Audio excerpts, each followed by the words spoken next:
I see you peeking in this though. Good morning. Good morning. Are you ready to jump and get on this in body? No. That is the question. No, I am not. I'm hoping it says something good. I'm bloated though. True. I'm so bloated. But we'll see. We'll see what it says. Alright, so you gotta take this little in body. Take these things right here. Wipe my feet off. Wipe off your hands and feet. Then you can hop right up.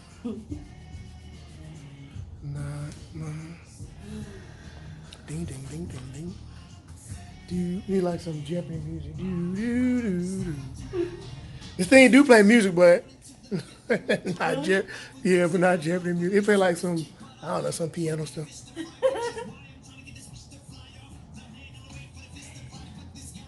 I got on there a couple minutes ago. Mine was not what I wanted to be. I'm getting there, but I got like 7 pounds to gain. This is ridiculous. From my heel. Mm-hmm.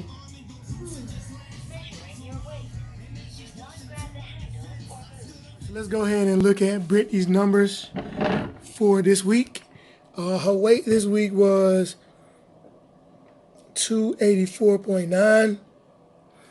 Her skeletal muscle mass, remember we're looking at that number, is 79.8.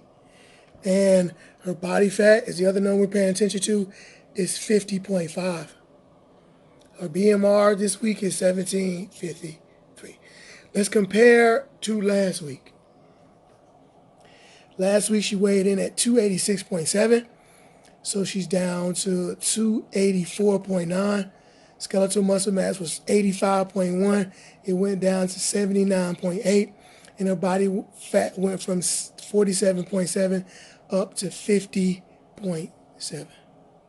Needless to say, I'm not thrilled with this week results. So why did that happen? The biggest thing, she just made poor choices, man. She was eating crackers a lot, which we talked about. She was snacking on carbs, which carbs are not the enemy, but she was snacking on carbs when she should have been snacking on protein. She was over 1,000 calories 4 days out of 7 away from her caloric intake. And me and her have already talked about adaptation, caloric adaptation. So if you eat so low, your body's just not going to burn off those calories. Your body is smart. If you eat so low in a deficit, granted, you still will lose weight, but your body doesn't burn calories as efficiently as it would. It doesn't burn that energy because you're not giving it the energy. The body's not going to sacrifice its own well-being. If it don't have to, it's going to slow the rate that you burn calories, which is your BMR, which we've seen from her sheet today, that her caloric number did go down some. Last week it was 8. When we first started, it was 1840. Today is 1753.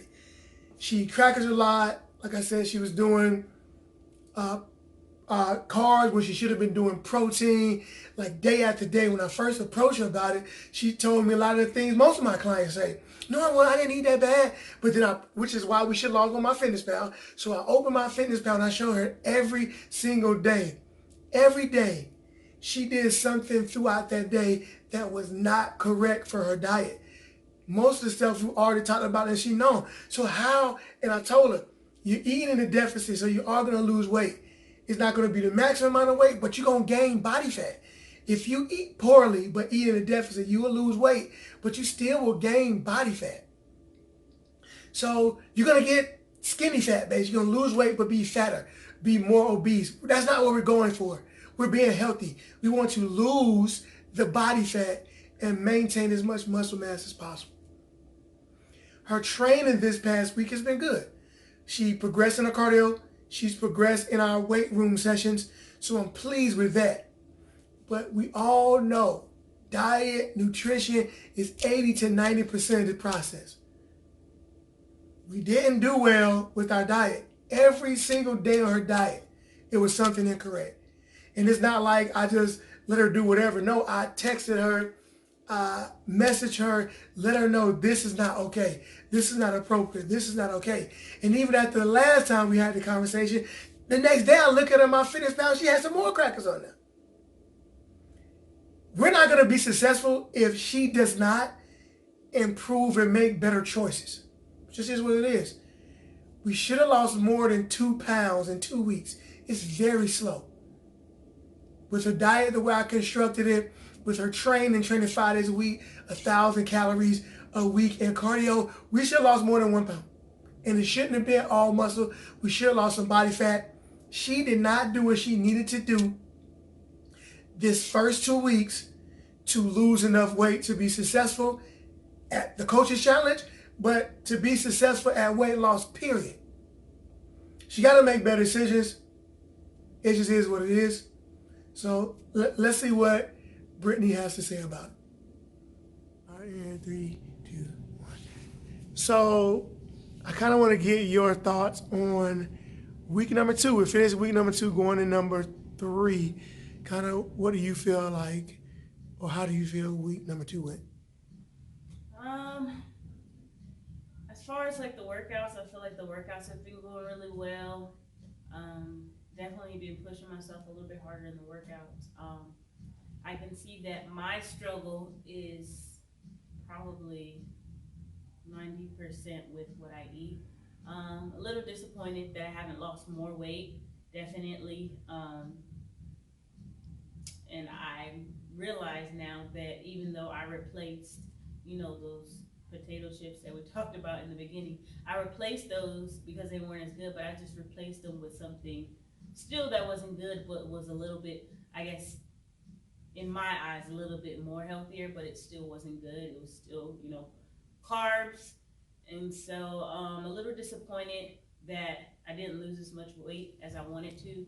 And also I lost muscle mass and gained fat, and I didn't want to do that at all. So it's a little disappointing. All right, so going into for last week, week number 2, what do you feel like was the number one reason why those bad choices were made?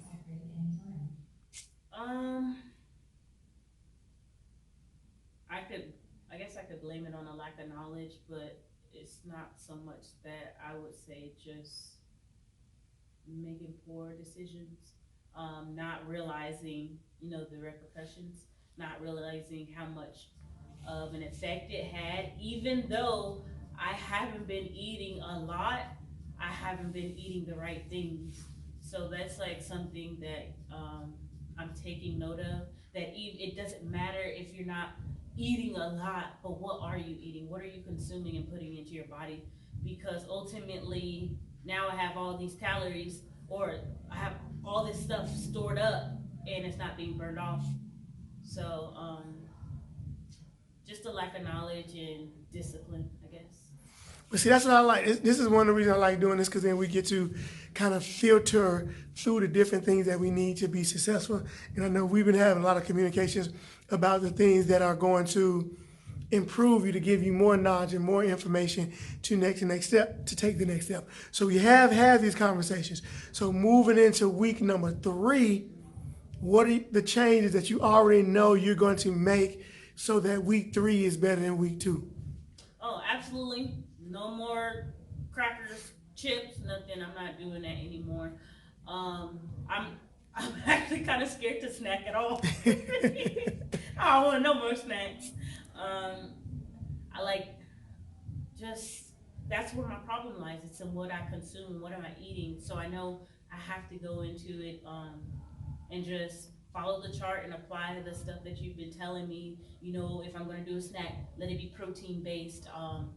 A nice chicken fillet or some kind of meat, a handful of nuts, or just like a cup of yogurt, something that's going to be beneficial, because obviously what I've been doing isn't working. And I was like, man, I'm not consuming this many calories and I'm feeling good. I'm working out 5 days a week, but none of that matters if I'm not eating the right foods that I should be. So now I know that, and I'm gonna apply it. And see, that is the thing I think I want everybody to come away with this from, is nutrition is number 1. You can work out till you blue in the face, sweating, drop dead. You can't move another inch. If you go home and eat Twinkies and Ho-Hos and bonbons, You never get in shape. I don't That do that. that's pretty much just how I go. So, all right, week number 2 is done. We're about to start week number 3. I'm excited because I feel like we're all going to make some positive strides. This week is going to start with this workout, which is about to be ridiculously good in my opinion. So, let's get it. So we started out today's workout the same way we start every week workout, always doing some mobility and some warming up. So that's what we did here. Then today was a push day. So basically because of the week we had previous, we needed to be seeing some, more returns in the workout. Number one, she did lose weight, which is the goal. When you're cutting and eating in a deficit, you're probably not going to build muscle. So I'm not trying to build muscle, but we are trying to minimize how quickly that muscle comes down, right? But her body fat went up. That's what we can't have. We know that's because of the bad choices that we made. So what I decided to do in the workout to minimize that is we got to get some more calories out through the workout. This was going to be a natural progression anyway, but I said today, let's really get after it. So we were doing a body part a week. Now we switched up to it's pretty much every body, your whole entire body each day. This is a push day. We go and push and we go and pull. We actually went from 2 to 3 sets, and in some cases 4 sets of everything. What a push day consists of are muscles that help you push, like your quads, your shoulders, your triceps, your chest. So we did those things. Everything 3 sets, 10 repetitions a piece, nothing less. And like I said, a few on we even did 4. Brittany has a pretty good, strong upper body, so I was definitely liking and wanting to push her in this regard. And be honest, I felt she killed it. Killed today's workout. She was motivated from last week to push forward even more this week, which I felt we did. I thought today's workout was the best workout we've had so far. Hopefully this is going to lead into this upcoming week to where everything's good. Diet's good, water consumption is good, everything is just good because we are hitting the home stretch and we need this week to be great in order for Brittany to win this challenge. And like I said before, Brittany wins the challenge, I win the challenge, we all win the challenge. We want her to be successful. Will she make better decisions moving forward? I mean, we'll see, guys. I don't know. I hope she will. But I will give her credit for this. That workout was amazing. So, like I was saying, this is one of the exercises specifically that I enjoyed with Brittany because her upper body is strong. She has, and she had an above average amount of muscle that we did see on her in body. So we did bench press here. We was keeping one of the dumbbells up in the air, getting those chest and triceps tired and shoulders tired as we press with the other arm. Just a good way to add just some more mind-muscle connection, more tension on the muscle as we go. Same idea here. We're doing a quarter press, leg press, and a full press, leg press for 1 rep. And again, so realistically, we're doing 20 presses for 1. We definitely jacked that intensity up this week. And I want to say she killed it, man. She killed it. Brittany did her thing this week, guys. So, wish her luck going into next week. Workout this week has been phenomenal. Follow her on IG at BrittFit90 so you can see what she's doing this week in her day-to-day workouts. And last thing, just like every week, I show you guys we do stretch. We do mobility to warm up, but we also stretch when we're done. So, wish her luck. Thank you guys for watching, and I will see you next week on the Coach's Challenge.